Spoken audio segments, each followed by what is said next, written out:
Okay, guys. Good evening, everyone. We'll start. Am I audible to all of you? Can you just message me, one or two? Am I audible to all of you? Okay. Okay. Okay, guys. So, guys, any doubt from the previous session? We were talking about stratification. Do you need to go for a quick recap of what we have done last day? Any doubts from the last session? We just understood the basics of stratification and we understood the process also, right? Recap. Kishan, you do one thing. You go for the recap. Tell me what all things we have learned last day.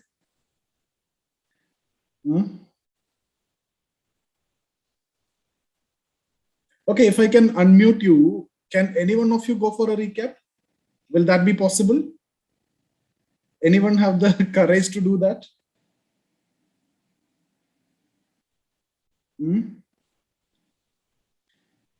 What about you, Tanya? Can you do it? You're a sociology student already. Parashuram, you will do it? So, okay. Try then. I'll unmute you all. So Yashasvi, right? You can try. Just give me 1 minute. So that give me 1 minute, guys. Yeah, now you can unmute and talk. If anyone can do that, it will be perfectly fine. And after that, quickly, I'll also do that. Okay, Sayanti or Yashasvi or anyone who's otherwise ready, you can try. Hello. Okay. Yeah, tell me. Yes. Yeah, carry on. Yes, Sayanti, you can carry on. Hello. Yes. Tell me. So let me first tell about inequality, what we mean by inequality. There are differences among people on the ground of natural or social. In that natural, we count sex, color, and in social, we talk about dressing patterns, housing patterns, food habits. And when we add values to these social differences, then we refer to it as inequalities. On these values, we say superiority or inferiority, priority, rejection, desirability or desirability or undesirability. All inequalities are created socially, as always, but it need not be necessary that all the inequality, all the stratification is that will come later. Once you discuss stratification, it will come. Yeah. As of now, inequalities are created socially, correct? Yes, sir. Yeah. Then? So there are many number of differences. So we can't study them single. So we made it a pattern to study others. The sociologist thought of as such that if we make it possible to study it in a pattern and classify them as common characteristics. So inequalities when patterned, then we refer to it as stratification. All stratification is based on some or the other kind of inequality. Yes. And all inequalities will lead to stratification. If any pattern is missing, then we can't say that it is stratified. What are the process? What are the steps? So in differences, when we add values, then it is inequality. And when in inequalities, when we add pattern, then it is stratification. And steps are as such. First is differentiation. On this basis, roles are attached over a period of time. Comparison starts and ranking comes then. Yes, and second step, we go it as ranking, which is informal. Then we go on evaluation. It is in micro level differentiation, differences which will lead to macro level. Then we will go for the evaluation. And fourth is rewarding. Rewarding. That will help in perpetuating or continuing the system. Yes, sir. Yeah. Okay. That's very well explained. Kishan, is that okay for you? So we were discussing about this, right? We talked about there are differences, and those differences can be natural or social. And then those differences will lead to inequality when you attach certain values to it. Now, what are the values? It can be anything. Value means it's a belief or ideas that you carry in mind, based on which you will decide the desirability, undesirability, preferability, rejection, superiority, inferiority, and all those things. So when you attach values to the differences, it creates inequality. So when we talk about sex, it is a difference. It's a biological difference. It's a natural difference. But when you attach certain values to it, then is what you see inequality. That's when we call it as gender. Okay. Once you find these inequalities in terms of some pattern, that's when you can identify a strata, right? That number of stratas which will be arranged in a hierarchical order. That's what stratification. So there will be order like this, right? Either upper class, middle class, lower class. What is the dimension here? It is education, occupation, income. That's the dimension here for stratification. When we talk about Brahmin, Kshatriya, Vaishya, Shudra, that is another strata where again you can see hierarchical order which are present. What is the dimension there? Caste, the ritual occupation. Okay. Similarly, we have seen race-based stratification, ethnicity-based stratification, right? So there are different stratifications we have seen based on different dimension. And I've told you to refer that in the notes which is given, and also the videos which are attached with you in the portal. So I hope that is done, because you can actually expect questions from there. And when we solved the question paper also last day, 2019 question paper, I have shown you how many marks was there, around 50 marks directly from stratification, out of which 2 questions are exactly the same, almost same, within the same paper. Okay, so here then we have talked briefly about open system, closed system, and everything. So I hope this part is very clear to you, and this is a crux, guys. If you know this, then things are going to be very simple. Now today we will be dealing with what? We will be going to discuss about some theories of stratification. So can we start with the theories of stratification? Now, so when we discuss about the theories, it's what is theories, guys? It's about understanding about stratification, right? So different intellectuals understood stratification in different way. So if you see in the beginning, in the initial phase, I don't want to discuss the time period or anything, like Plato, Aristotle, those intellectuals, those thinkers, even though they're not sociologists, but we are just trying to, sociology emerged in 1838. So sociological theories and sociological understanding will come only after this. But stratification was there before also. So people try to understand the stratification, obviously, right? Every intellectuals, they will think about inequality and this pattern and stratification, obviously. So how initially it was understood also, we will quickly see, but that's not part of your syllabus. Nobody will ask you in exam. Maybe in introduction, you need to write 1 or 2 lines. Beyond that, we are not going to give any importance to them. Okay, so let's say in the beginning, the understanding was like this, like Plato, Aristotle, they are of the opinion that these inequalities are naturally created. So just now what we have discussed is differences lead to inequality when you attach values. But the initial understanding was inequalities are naturally created. That means when you are born unequal. Some people are, capable of doing certain things. Some people are not capable of doing certain things. Like women is able to do not able to do these things, and male is able to do these things. So that's how some kind of superiority, inferiority created. What is that approach? This is something which as inequalities are naturally created.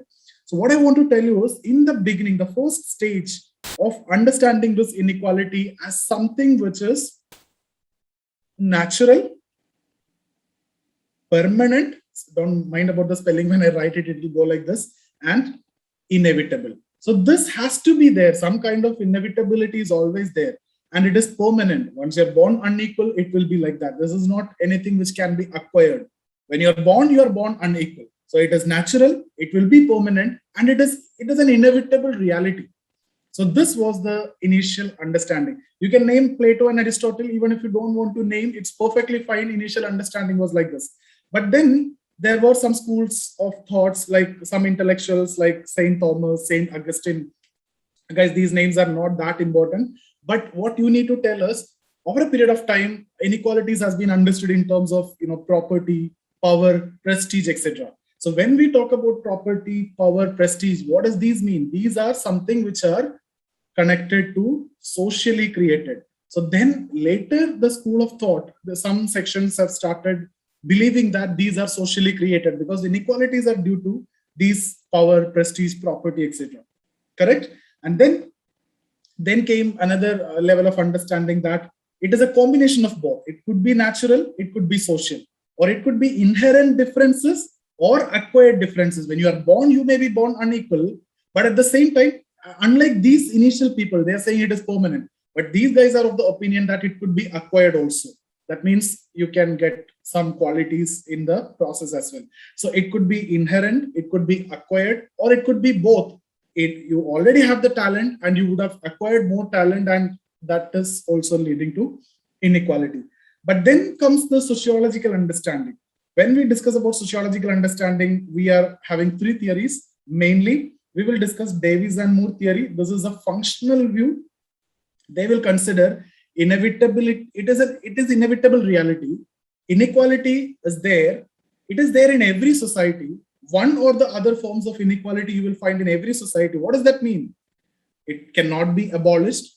You cannot ignore it. It's a social fact. It comes into existence its own, and society maintain that inequality because society is functioning because of inequality, and this inequality is functional and inevitable for the society. If this inequality is not there, society cannot function. Both rich and poor is required. If poor is not there, who will do this menial jobs, right? At the same time, if these poor need to survive, rich is also required. So it's a combination. It has to be there. So whatever you do, what kind of socialism or system that you practice, inequality, one or the other forms of inequality will be there. And who's maintaining it? It is the society itself maintaining it. Why it is done? That's when society can survive. If not, society will not survive.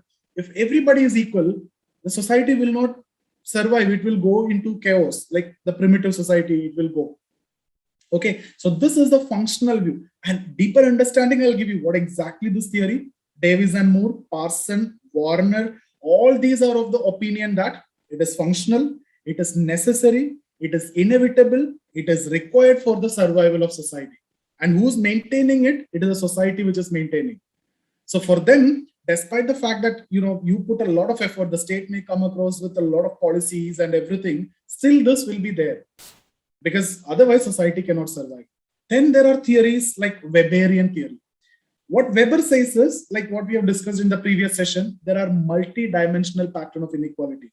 Here, these guys are talking about class-based inequality. Weber says class is one dimension, but there is something called a status. You may be economically powerful, but you might not have the status. For example, you can compare it with a Brahmin and a Kshatriya. Kshatriya may be a rich person, but he may not have the status of a Brahmin. At the same time, one more dimension, he have added that power. Guys, everything in detail, I'll go for explanation, but I'm just introducing what we are going to do. You don't worry in case if you are not able to follow, because everything, these part we are not concerned. This and marks, sixth one will be marks. We will discuss in detail. Okay, out of which this I'll be dealing today.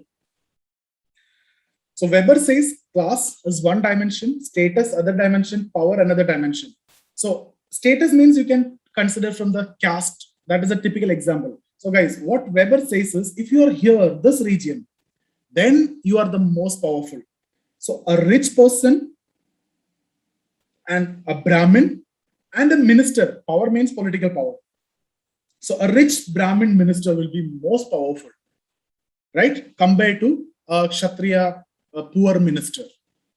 You got my point? So multi-dimensional pattern. So this here, if you see, there are two conditions have been met. Here, two conditions have been met. Here, two conditions have been met.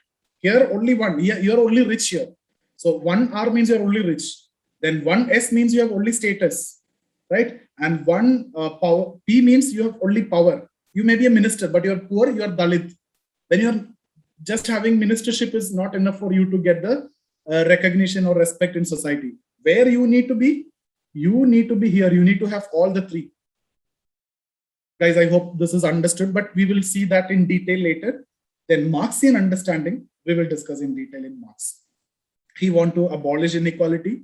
He want a classless society. There should not be any stratification. And he gave the concept of socialism, communism, and all those things we will be discussing in the chapter of thinkers. So this, I hope this is just discussed. You can write an introduction, initial understanding, then how it has been changed. This is an evolution. But nowadays, see, the question of stratification is over. It is very difficult to find the pattern. Even within Brahmins also, there are a lot of differences. Even between upper class also, there are a lot of differences. Even middle class, when you talk about, can you generalize a middle class? Can you find a pattern? Within middle class, salaries are different, expenses are different, aspirations are different, suicide rates are different. So now inequality is reduced to individual level. You and me are totally different. You and another one of you are different. You may be a particular gender, you may be particular class, okay, but still you may be same age group, but still you can find individual inequality rather than a pattern now, because society is getting so much individualized. You got my point? So much of heterogeneity. So the question of stratification is getting over. Now what you can see is stratas are diffusing. That's a new trend, but we need to study these theories, and then I'll talk about the postmodern understanding also towards the end. So guys, we are going to discuss about the functional theories now. This is just about the introduction, evolution. I hope this part is clear. Now I will be discussing about the functional theories of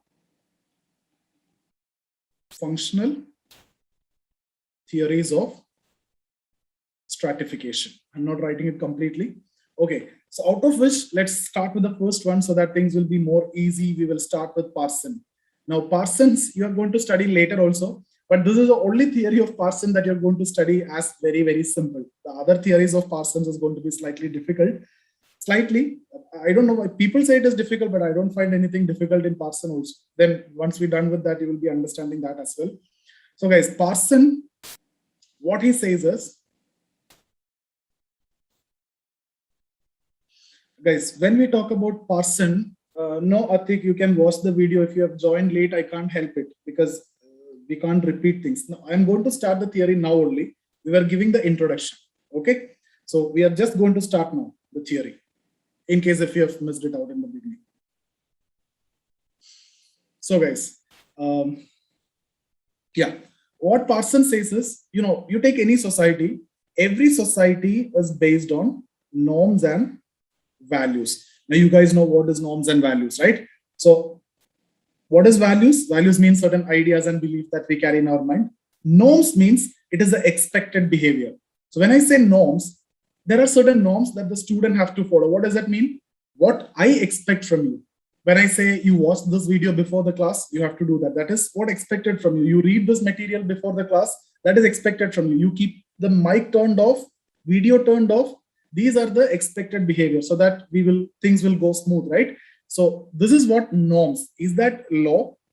Law is different. Never be confused with norms and law. Now you may be violating norms. I can't do anything, right? When you're violating norm, what is that called? That situation is what you call as anomy. Okay, or you will also consider it as deviant.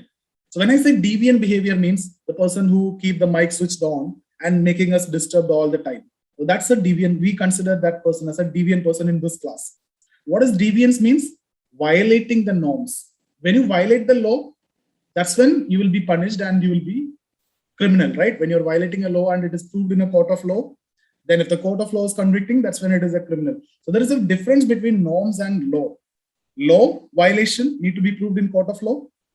That's a different thing. Norms, deviant. You got it? So violation of norms is deviant behavior. Normlessness is a situation what you call as anomy situation. Okay, so norms means expected behavior. When you go for a marriage, you are not expected to wear a white sari. That's a norm. But if you wear white sari, nobody can do anything, right? So, but nowadays see, one more thing that I want to tell you is these norms are very much relevant in the traditional society. Modern society, people don't follow that because it is very heterogenetic and very individualized society. The role of norms is getting weak because something called as collective conscience, the respect to society, the collective conscience, that is actually reducing in the modern society. We are very much individualized. So we don't follow the societal norms. We don't consider it as necessary. Okay, so I hope this much is clear. Every society is based on norms and values. Even in our class also, we follow norms and values. Yes or no? So society is based on norms and values. And are we expecting that the people will follow the norms and values? Yes. So people are expected to be following the norms and values. See, obviously people will try to follow the norms and values. Everybody will try to follow the norms and values. They not only try to follow the norms and values, they also evaluate themselves to their conformity to the norms and values. So I repeat, guys, this is very simple, just 4 steps. That's what you need to remember. Every society is based on norms and values. People try to conform to the norms and values, means people try to follow the norms and values, right? People not only try to follow the norms and values, they will also evaluate themselves based on their conformity to the norms and values, how much I have conformed to norms and values. Okay, so society also will evaluate how much you are conforming to norms and values. If you make an analogy with the class, we have norms and values.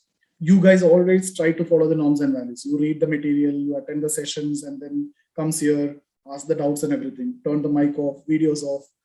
And then you will also evaluate yourself to what extent I'm doing it, because based on that only your success, right, is going to be decided in the end of the day. That's what we need. So you follow this. Similarly, society also evaluate, and society will reward those people who follow the norms and values, right? Perfectly. So according to Parson, social stratification is a system which is because of the rewards which is given for the people who follow the norms and values of society. Simple. Okay, it's a very simple thing. When you follow the norms and values of the society, you will be rewarded. So some will be rewarded, some will not be rewarded. Those who are rewarded will be at the top. So if you follow the norms and values of the class and the rules and the system and everything that I am following, at the end of the day, you may be rewarded, right? So then you will move to the top. So I hope this is clear. It's a very simple theory.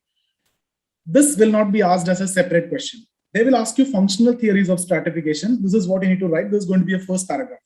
Before that also introduction is there. Next theory is very important. That's the most important theory of stratification. That they can ask you as a separate question. They will ask you critically analyze and everything. At the same time, in general also, that is the theory that need to capture around 75% of your answer.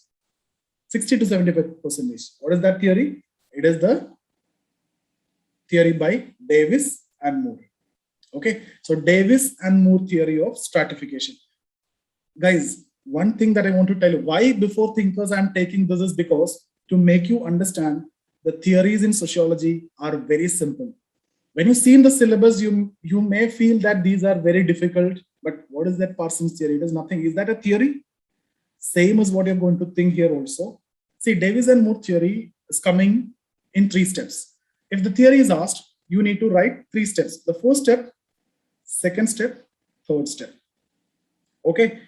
Now, if it is critically analyzed, what you need to do is, this 3 steps is the theory, then go with criticisms. That formula I'll give you, CCR formula I'll give you. But now understand this, guys. Okay, the first step is, Davis and Moore is making some propositions.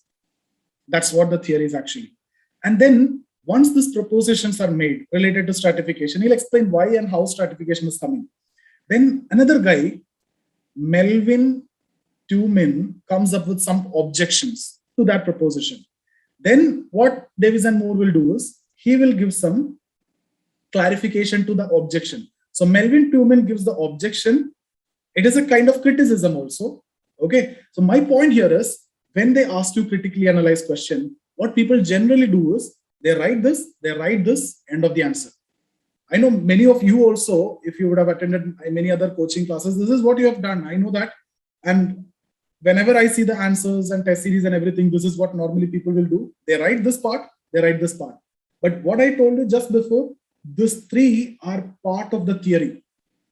Now, if you need to criticize the theory, use the other criticisms that we are going to learn from another theories that we are going to discuss. Weber. You can also use Dahrendorf. You can use Marx. Marx itself is enough for you to criticize. Okay, this part we will do later. Let's do the 3 parts. That's when the theory is going to be complete. Okay. Are you guys okay with this much? Are you able to follow me? Any doubts here, guys? These are very simple, silly topics. That's why, in case if I'm going faster, you have the choice of watching the video also. But these are very simple topics. Anyone can understand. Okay. And guys, again, till thinkers, we will go very slow, and after that, then only we will take off. That's how we can finish it in 2.5, 3 months. Okay, so don't worry in case if we are going so slow now. I have got some of the messages last day, and I've clarified also. We will move super fast after the thinkers. Okay, so what are the propositions? Propositions are like this. Every society is made up of some positions, correct? You know that. Guys, again, there is nothing which you don't know in this theory. You already know this theory, but you don't know it as a Davis and Moore theory. But once you discuss the theory, you will come to know that you know this theory already. It's logical and very simple. So every society is made up of some position. Any problem in that? No, right? We have different positions: engineers, doctors, teachers, IAS officers, IPS officers, and all these are different positions. But are they all one and the same? No, right? Some are functionally more important. So that is you can write it at the same point. Every society is made up of position. Some are functionally more important. I'm not able to write it completely. Functionally more important. Okay. Don't ask me later what did I wrote here. I'm telling now. Understand that now, and the PDF is coming. So some are functionally more important. Now, guys, can we fill functionally more important position with just like anyone? No, right? Functionally more important positions need to be filled with most talented people who are appropriate to that position. So society is made up of position. Some are functionally more important. That functionally more important position itself will create stratification in society. Yes or no? When we say some are more important, that means there is a strata which is already created. So this itself has created the strata. And you need talented people. Now, if you need to attract the talented people, what you need to do? Why you are preparing for IAS? You really want to do social service or something else? You need the rewards and privileges attached to it. That's why you can tell that in interview board that you want to do social service, but don't tell that to me. Okay, so because we know that. So for some positions are functionally more important. You need talented people, and to attract the talented people, higher rewards are attached to the position. So if you need to get that talent, you have to go for training and sacrifices, right? You guys are sitting here evening this time, all these functions and everything, nothing is there, no enjoyment, nothing. You were studying all the time, right? So you are undergoing training and a lot of sacrifices to get the talent. So those people who are going for this training and sacrifices must be rewarded adequately. That's why these rewards are created. These rewards also will indicate the stratified position. So what is stratification, guys? It is nothing but it's a system which is fulfilling the most important positions in the society with the most talented people. When you attract the talented people, you have to give more rewards. So when the rewards are given, automatically stratification will come. Guys, tell me, is there anything which you don't know from this? It's a very simple common sense only. Even how can it be a theory? Even you would have made the same theory, right? Okay. Very simple. You can connect it yourself, right? You are looking for these positions, some functionally more IAS, IPS, or whatever it is. So you need to get that talent. So you're going for training and sacrifices. You will be rewarded. Once you will be rewarded, you'll be at the top. And compared to your friends and everyone, now you will be at the top. Correct? Yeah. Now comes the objections. See, here we are talking about positions. Some are functionally more important. But how can you tell how to judge the relative importance of a position? Because you see, a teacher or a doctor, how can you tell which one is more important? Both are important. Without a teacher, doctor will not be there. Without a doctor, teacher cannot survive. So I'm just taking these two so that things will be more easier for you to understand. You can take any position, even at the lower level also. Okay, which one is more important? How can you tell that? You are saying some are functionally more important. How can you tell that? How to judge the relative importance of a position? That's the first criticism or the objection. Second, the exam method. So how to measure the talent of the people? You are conducting, let's say, CAT exam. Is it the exam which is actually required for MBA people? Yes or no, right? Similarly, the exam pattern which is for UPSC, is that the exam which is supposed to be done for selecting this? No, right? So yes or no, it depends. It is very subjective. So the question is, it is very subjective how to measure the talent of the people. Again, people won't go for training and sacrifices. Generally, they just do certain things which is possible. Otherwise, no. Then again, he says, rather than rewards, keep some alternative motivational schemes. But out of this is the most important one. This is the most important one. So how to judge the importance of a position? Now he will give clarification. Let's now look into the clarification. Guys, all these three are part of the theory. So if the theory is asked, this has to come. See, simply if they're asking you the theory, these three are part of the theory, then write the criticism. Even if they are just asking you the theory. If they are asking you critically analyze specifically, still you will write the same and then go for criticism as critical analysis. Even if they're asking discuss, still you will write the theory, then you have to discuss the criticism. And one thing, let me tell you, in case of sociology, you don't want to worry about these analyze, comment, discuss, critically analyze everything. You don't want to worry, because once you start with thinkers, you will understand that this criticism itself is a perspective, the conflict perspective. We need to write the other dimension also, dysfunctions also. That's when a sociological answer will be completed. So every question you will be writing definitely the criticism. So whether it is discuss, comment or anything, we will take it as critically discuss, critically comment, critically analyze, critically whatever it is. Everything is going to be the same. Okay. Now, clarification, what he says is, he says it is difficult, but not impossible. There are two ways in which you can judge. First way, see which one is unique. When you talk about a doctor and a teacher, let's say doctor and a teacher, which one is unique? What do you think, guys? Which one is unique?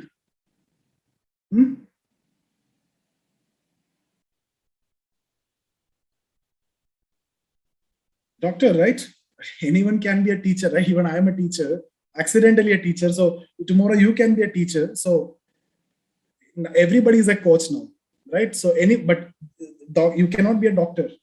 So which one is more unique? That's the uniqueness.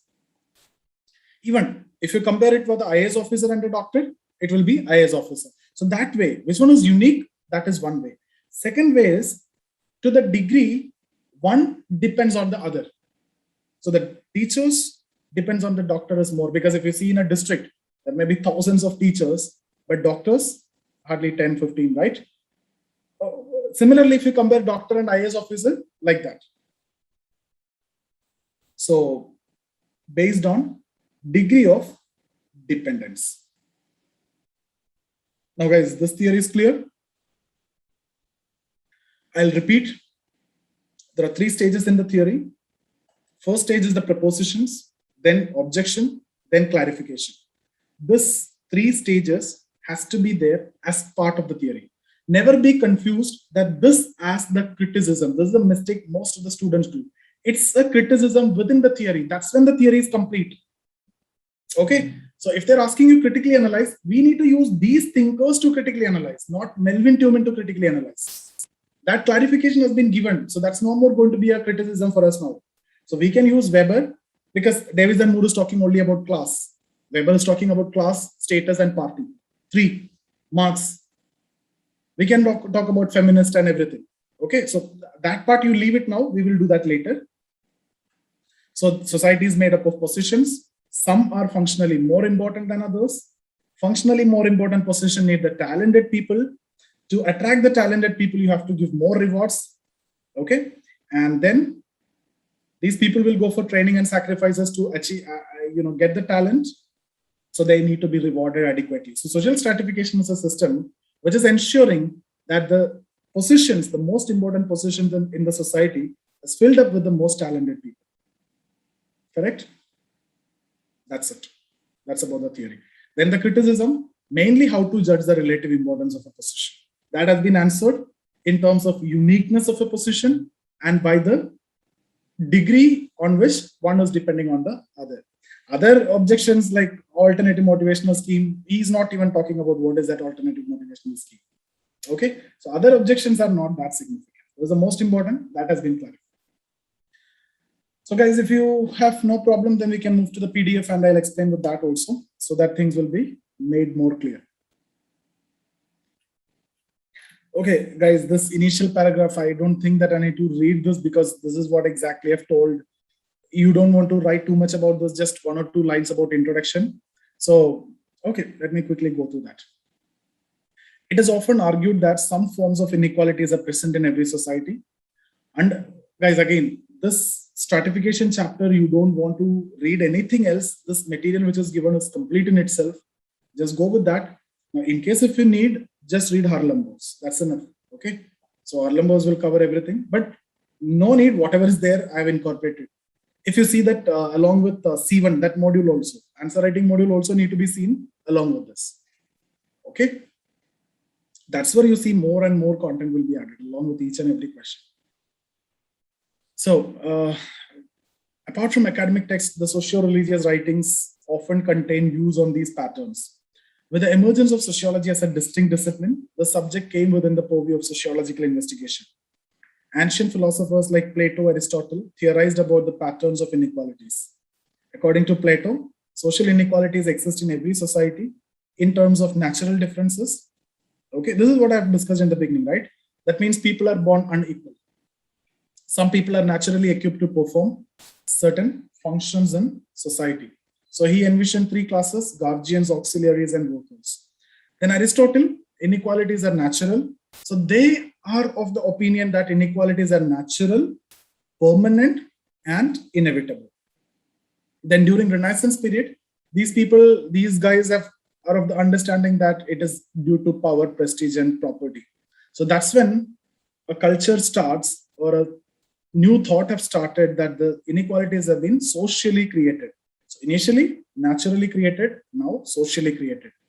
Then later philosophers like Locke, Bentham, they're of the opinion that it's either inherent, natural, or acquired, socially created, or acquired over a period of time, or combination of both. Rousseau talk of inequalities as created by the system of private property. Marx further added dimension of division of labor, which I'll discuss later, and he find a solution of communist society. We will be discussing that later. Then better understanding comes with Max Weber, Trinitarian model. That's what I've given you a glimpse just before, that class, status, and power.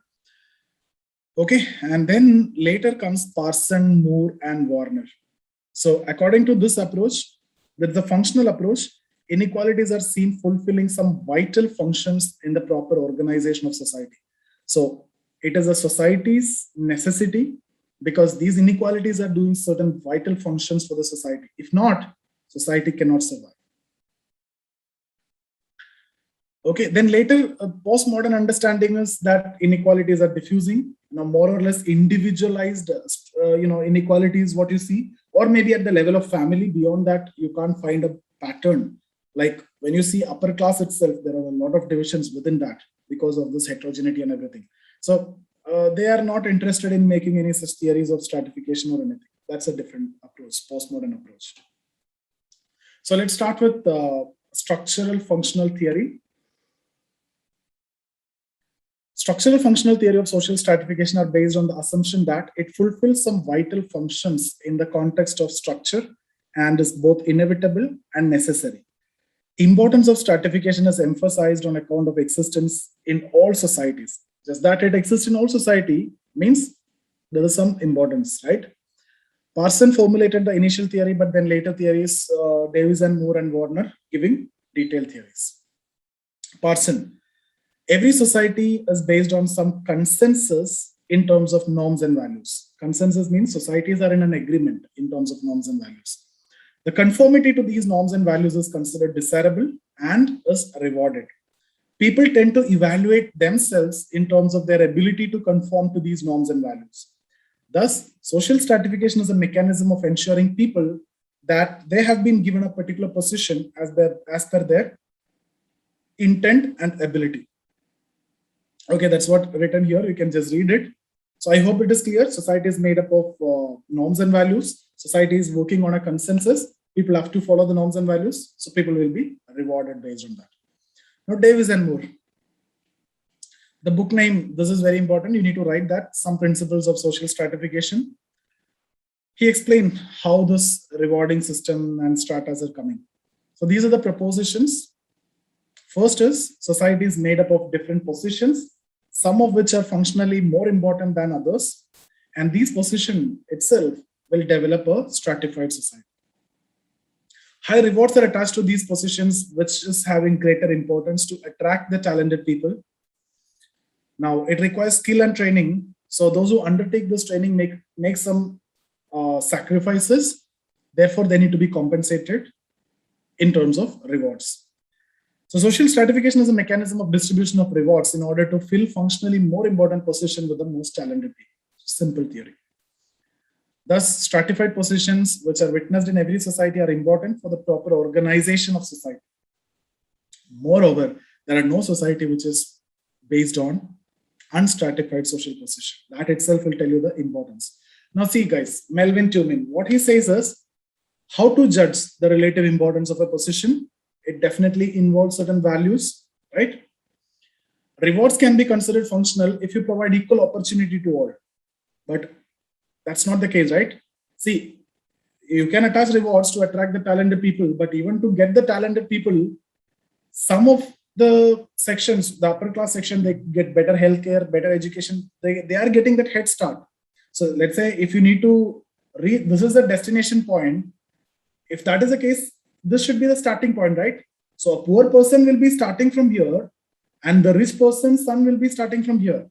So this kind of rewards is not accepted. So there is an implicit assumption that there is an equality of opportunity here, but that's not the case in practice.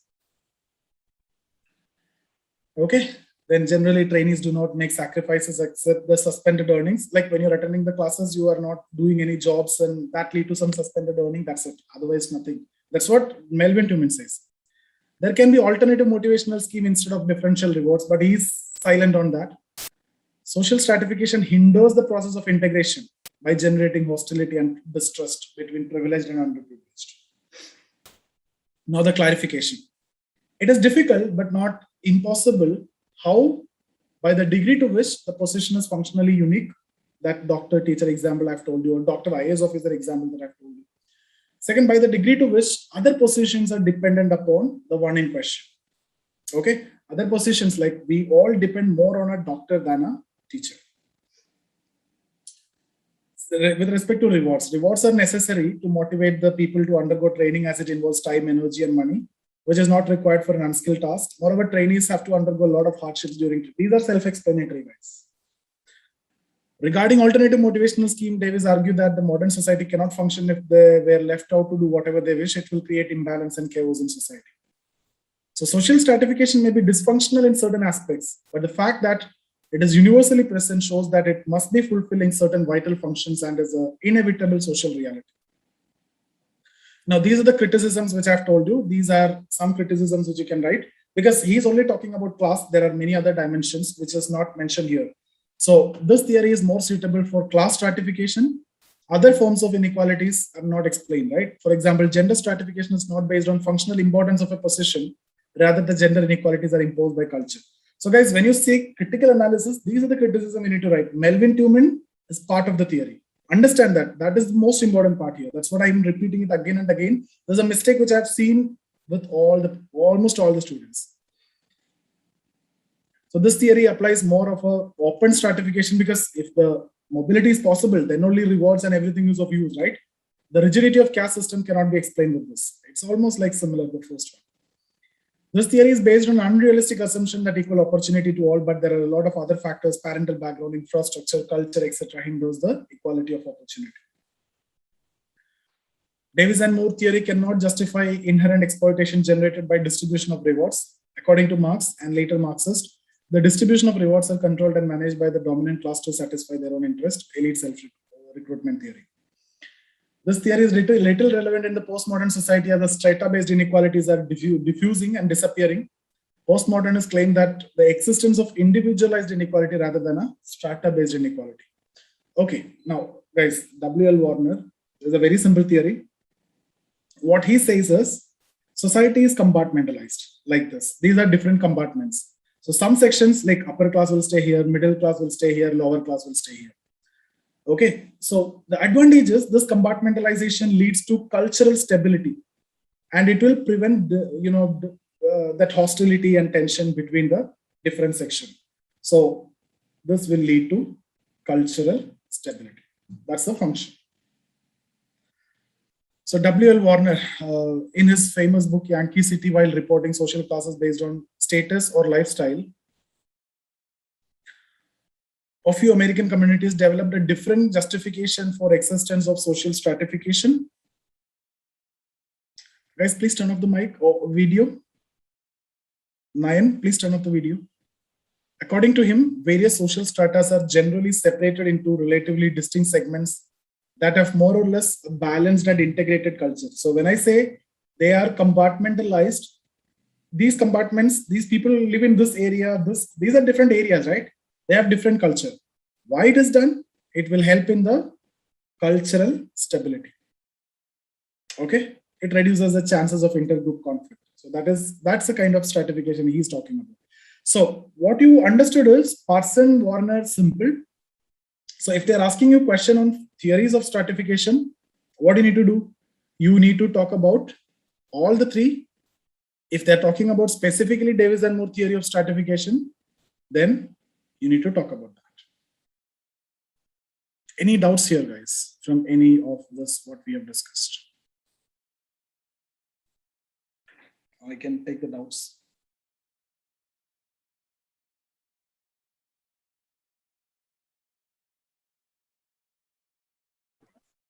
Hi, sir. Sir, what is the difference between the stratification and strata? Who's this? Parshuram. See, stratification means we are explaining the system, right? Brahmin, Kshatriya, Vaishya, Shudra. So this is stratified position. This entire system is what we call as it's a kind of stratification, and it's a closed stratification. These are stratas. This is one strata, another strata, another strata. Okay, so within stratification, you will see different strata, which is based on a hierarchical order. Okay.